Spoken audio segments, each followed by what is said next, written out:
नमस्कार दोस्तों। जब चहुं ओर झूठ परोसा जा रहा हो, जब चहुं ओर अन्याय किया जा रहा हो, जब चहुं ओर हक छीनने की कोशिश की जा रही हो और जब चहुं ओर एक अभिमन्यु की तरह से राहुल गांधी उस चक्रव्यूह से लड़ रहे हों जो दुर्योधन की सेना ने रचा था, जो द्रोणाचार्य ने रचा था, जो रचा था पूरे कौरवों ने। आज जब उससे लड़ने की बारी आती है, तब हमें महसूस होता है कि आज हमें फिर से एक बार जरूरत है हमारे उस भविष्य द्रष्टा से, युग निर्माता की। हमें जरूरत है उस महान स्वतंत्रता संग्राम सेनानी की। हमें जरूरत है उस त्याग की मूर्ति की। हमें जरूरत है उस महानता की, पराकाष्ठा वाले उस व्यक्ति की। हमें जरूरत है उस विद्वान की। हमें जरूरत है भारत के पहले प्रधानमंत्री पंडित जवाहरलाल नेहरू की, जो बच्चों के साथ बालपन में होते थे। जी हां, हमें उन्हीं की आज जरूरत है। जब उनका जन्मदिन है, उनकी जयंती 138वीं जयंती के अवसर पर उन्हें नमन करते हुए, उनके चरणों में वंदन करते हुए मैं अपनी बात शुरू करता हूं रामधारी सिंह दिनकर की उन पंक्तियों से जो उन्होंने कही थी पंडित नेहरू के लिए। द्वापर से कलयुग बहुत दूर पड़ता है, लेकिन सच्ची मानवता इस दूरी को नहीं मानती है। कितना सजीव थी उस पुरुष की मानवता जो कलयुग में खड़े होकर द्वापर के अन्याय से तिलमिला उठता था। और वह घटना थी द्रोणाचार्य द्वारा एकलव्य का अंगूठा काट लिए जाने की। जी हां, एकलव्य का जो अंगूठा द्रोणाचार्य ने काट लिया, उस बात से विचलित हो जाते थे, द्रवित हो जाते थे। ऐसे थे हमारे पहले प्रधानमंत्री पंडित जवाहरलाल नेहरू। आज स्थिति क्या है?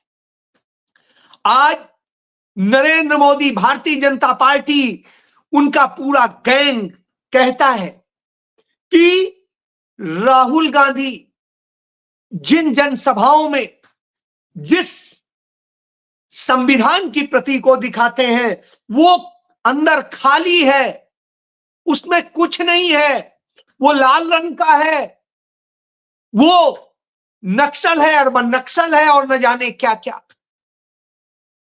तब राहुल गांधी आदिवासियों के क्षेत्र में, एकलव्य के क्षेत्र में कहते हैं कि जिसने यह संविधान पढ़ा होगा, जिसने यह संविधान जिया होगा, जिसके मन में यह संविधान होगा, उसे यह खाली नहीं दिखाई देगा। इसमें अर्बन नक्सल नहीं दिखाई देगा, इसमें वह दिखाई देगा जो बिरसा मुंडा ने सोचा था। इसमें वह दिखाई देगा जो डॉक्टर भीमराव अंबेडकर ने सोचा था। इसमें वह दिखाई देगा जिसको गांधी ने सोचा था। इसमें गौतम बुद्ध भी दिखेंगे, इसमें गुरु नानक देव जी भी दिखेंगे, और इसमें वह सारी विचारधाराएं दिखेंगी जो सबको एक करती है, सबको जोड़ती है और सबको हक देने की बात करती है।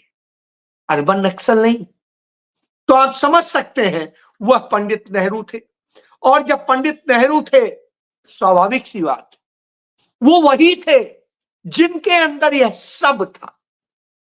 और मैं क्यों कहता हूं यह सब था, इसका सबसे बड़ा उदाहरण है आज जब आप सुनते हैं कि प्रधानमंत्री के काफिले के सामने ये आ गया, वो आ गया, ये हो गया, वो हो गया, इसे रोक दिया गया, ये सारी चीजें, तमाम ड्रामे देखते हैं। मैं एक फोटो देख रहा था, भारतीय जनता पार्टी का एक बड़ा फायर ब्रांड प्रवक्ता है, मेरा एंकर हुआ करता था जिन दिनों मैं चीफ एडिटर था इंडिया न्यूज का, शहजाद पूनावाला, वो आजकल बिल्कुल बौराया रहता है, जैसे लगता है पता नहीं वही तय करेगा।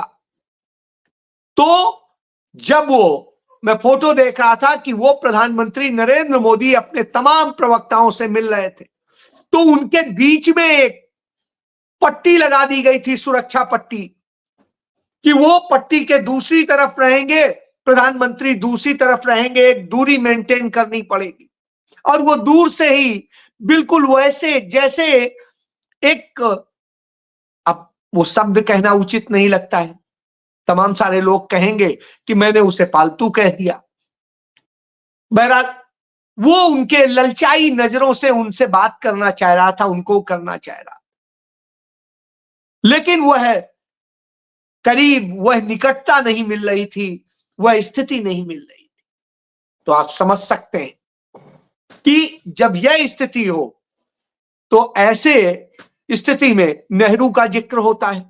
मैं जिक्र करता हूं 1963 की एक घटना है, जब यह थी कि राम मनोहर लोहिया फर्रुखाबाद से जीत करके, जो है लोकसभा सीट जीत करके उपचुनाव में पहुंचे थे पहली बार संसद में, और नेहरू से वो तल्ख रिश्ते रखते थे क्योंकि उनकी बड़ी तमन्नाएं थी।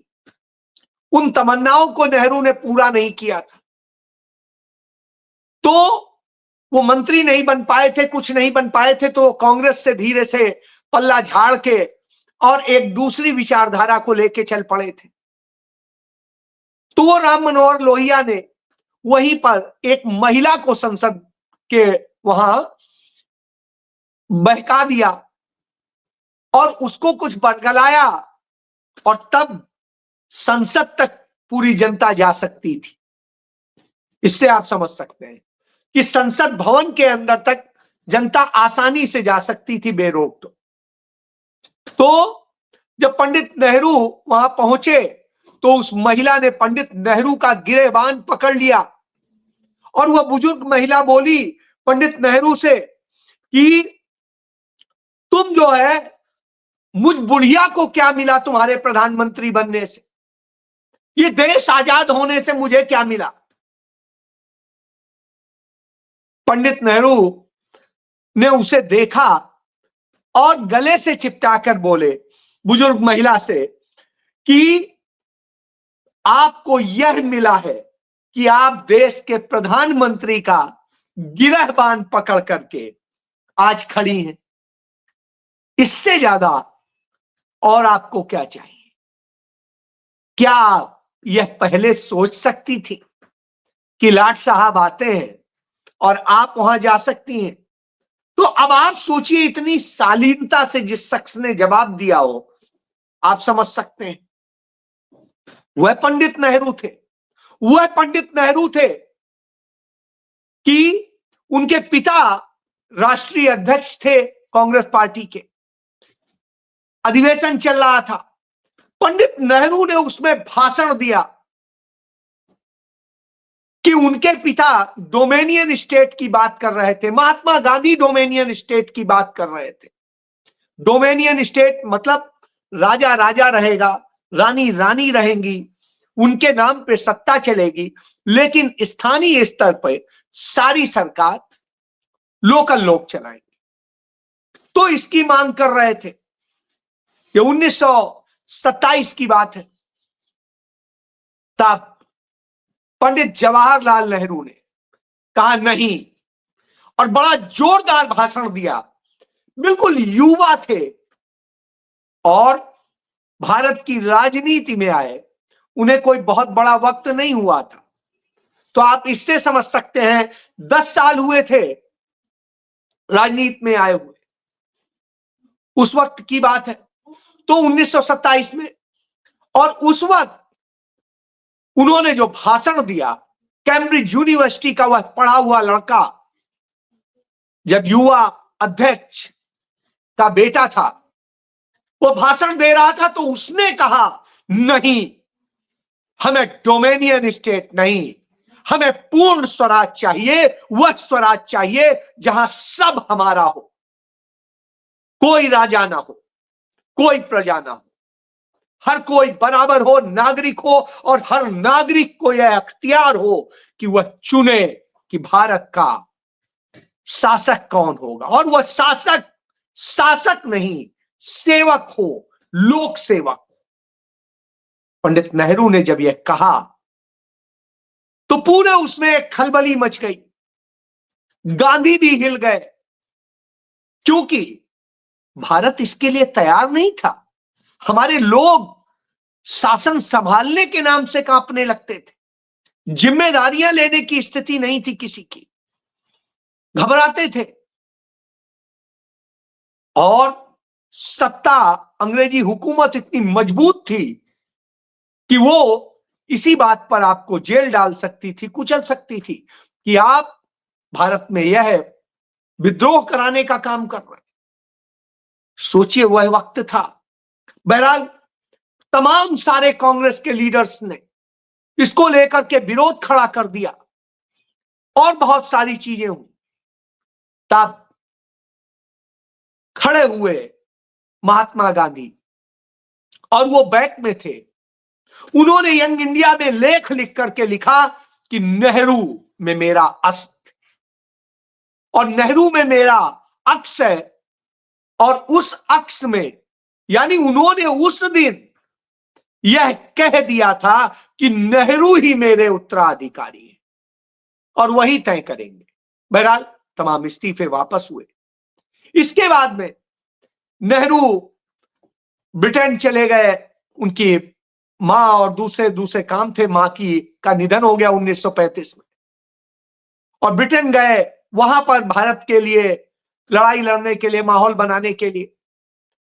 अचानक उन्हें गांधी जी का फोन आता है, और जो ट्रंकाल आता है उस ट्रंकाल में यह कहा जाता है कि आप तुरंत आइए, लखनऊ अधिवेशन में आपकी आवश्यकता है। नेहरू पहुंचते हैं, उन्हें अध्यक्ष बनाया जाता है, और जब अध्यक्ष बनते हैं तब नेहरू जो भाषण देते हैं, उस भाषण में वो कम्युनिज्म की बात करते हैं, वो पूंजीवाद खत्म करने की बात करते हैं, वो समाजवाद की बात करते हैं। वो कहते हैं कि ये पूंजीपतियों के हिसाब से नहीं चलेगा, और जो कलकत्ता के 21 पूंजीपति कांग्रेस को चलाने के लिए फंडिंग करते थे, वो इससे बिचक जाते, एकदम से वो हो जाता है। और कांग्रेस पार्टी के भीतर बैठे तमाम पूंजीवादियों के समर्थक, जिनमें महात्मा गांधी के एक समधी भी थे, वो सब नाराज हो जाते हैं, पार्टी से इस्तीफा दे देते हैं। उनमें डॉक्टर राजेंद्र प्रसाद भी होते हैं, और जैसा बोला मैंने, राजा जी भी होते हैं, सरदार पटेल भी होते हैं, और दूसरे लोग। बहरहाल गांधी उन्हें कह के इस्तीफे वापस कराते हैं, और नेहरू को टाइट भी करते हैं। इन इस्तीफों से नेहरू भी सकते में आ जाते हैं। बहरहाल तो गांधी इस तरह उन्हें कंट्रोल करते हैं, लेकिन नेहरू अपनी उससे हटते नहीं है। वैचारिक विरोध के बावजूद नेहरू और गांधी की बॉन्डिंग इतनी ज्यादा थी कि हर वक्त गांधी उनके पीछे खड़े होते थे, उनकी ताकत बनके। इसलिए इससे समझा जा सकता है, जो लोग ये कहते हैं कि नहीं, इनको प्रधानमंत्री बनाना था, इनको ये होना था, नहीं, उस वक्त ही तय हो गया था कि नेहरू ही लीड करेंगे। और यह बात 1927 से लगभग तय थी। तो आप यह समझ लीजिए कि जो 1927, 1929, 1935, 36, इनमें सब में लगातार गांधी कह चुके थे, और अंत में भी कह चुके थे। तो आप समझ सकते हैं कि गांधी और नेहरू की बॉन्डिंग क्या थी, और वो क्या करना चाहते थे। बहरहाल इन सब की जब हम सारी बातें करते हैं, तो हमें और भी चीजें आनी चाहिए। भारतीय जनता पार्टी के लोग झूठ और नफरत फैलाने का खेल करते हैं।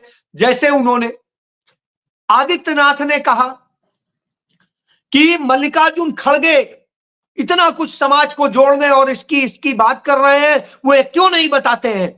कि उनकी मां को, उनकी बहन को किसने जलाकर मार डाला था? तो इसका जवाब खड़गे ने तो नहीं दिया, मगर उनके बेटे प्रियंक खड़गे ने इसका बड़ा शानदार जवाब दिया है। उन्होंने कहा कि योगी आदित्यनाथ, हां, मेरे पिता की मां और उनकी बहन को जलाकर मारने वाले मेरे पिता किसी तरह बच गए थे, क्योंकि जंगल भाग गए थे। उनके पिता जंगल चले गए थे, लेकिन वो पकड़े गए और वो मार दिए गए, जला दिए गए उस सांप्रदायिक दंगे में, कुछ रजीकारों ने। लेकिन पूरे मुस्लिम समुदाय ने यह काम नहीं किया था। हम इसको लेकर के वो सहानुभूति हासिल करने की कोशिश नहीं करते हैं, हम किसी से नफरत नहीं करते हैं, हम सबको एक होकर के चलते हैं। भले ही हम दलित समुदाय से हो, पर हम ये रोना नहीं रोते हैं कि हम दलित समुदाय के हैं, हमारे साथ ये।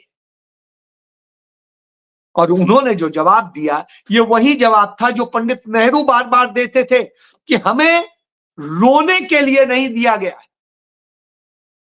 प्रियंक ने बताया कि उनके पिता 9 बार एमएलए रहे, 2 बार लोकसभा सदस्य रहे, राज्यसभा सदस्य हैं, कांग्रेस पार्टी के चुने हुए राष्ट्रीय अध्यक्ष हैं और नेता प्रतिपक्ष हैं राज्यसभा, मंत्री रहे, केंद्रीय मंत्री रहे, स्टेट में गृह मंत्री रहे। कभी उन्होंने यह रोना नहीं रोया, किसी से बदले की भावना नहीं रखी, किसी से द्वेष नहीं रखा, और मुस्लिम समुदाय से आज भी वही प्यार है जो होना चाहिए, लेकिन नफरत किसी से नहीं। तो जिन्होंने किया वो चंद लोग थे, गुमराह लोग थे। बहुत बड़ा जवाब है यह हर व्यक्ति के लिए, क्योंकि यहां तो बदले की भावना से बुलडोजर चलता है, यहां तो न जाने क्या क्या होता है। तो आप इससे समझ सकते हैं पंडित नेहरू वो थे जो तमाम कोशिशों के बाद भी खत्म नहीं होते। भले ही भाजपा को उनसे बड़ी समस्या हो, नरेंद्र मोदी को उनसे समस्या हो, और जाने किसको समस्या हो। इसीलिए शायद मोहम्मद रफी ने गाया था, करती है फरियाद यह धरती कई हजारों साल, तब होता है जाकर पैदा एक जवाहरलाल। यानी जब धरती सालों, सदियों, हजारों साल तक फरियाद करती है, तब पंडित जवाहरलाल नेहरू जैसा पैदा होता है। इसको लेके नंगली के महाराज ने लिखा था, परमानंद महाराज ने, कि मोतीलाल नेहरू का जो बेटा है वो परमात्मा की अवतार है, उनका अंश है, उनके द्वारा आशीष से पैदा हुआ है। और इसकी भी बड़ी कहानी है।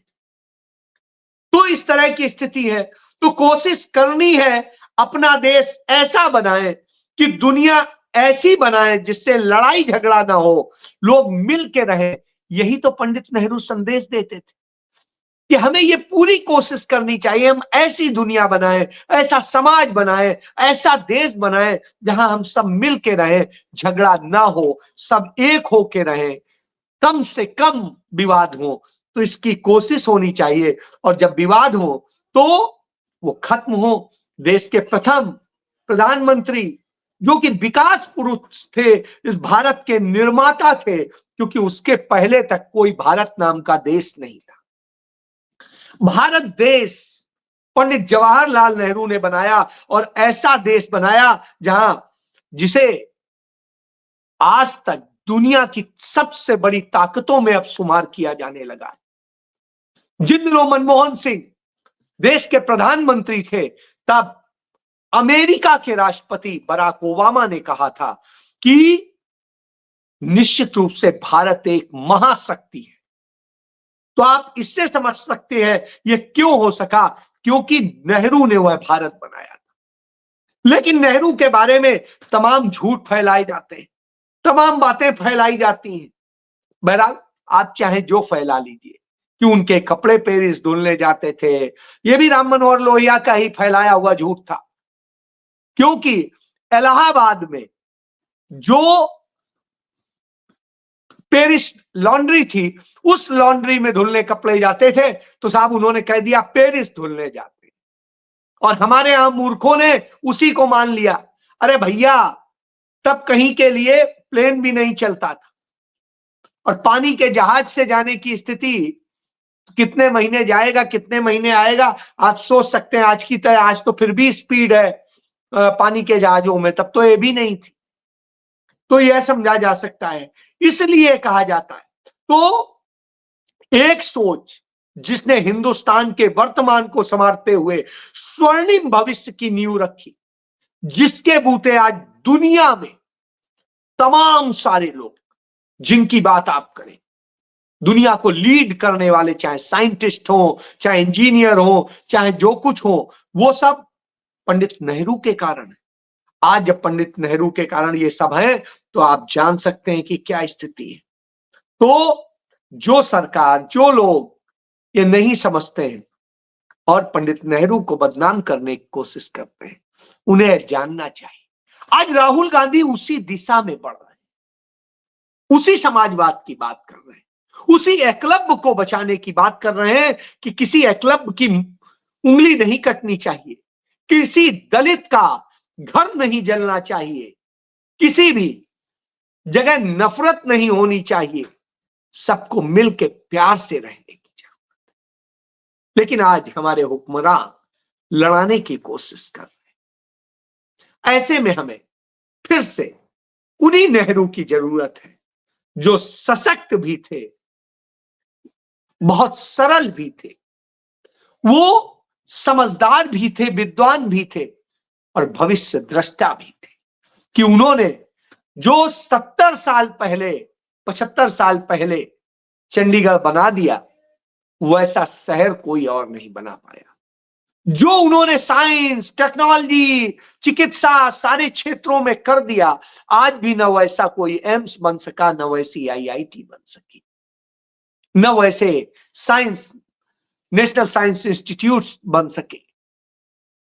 तो अब आप समझ सकते हैं, जो वो बना गए, जितना बना गए, वो गिनाया नहीं जा सकता। जय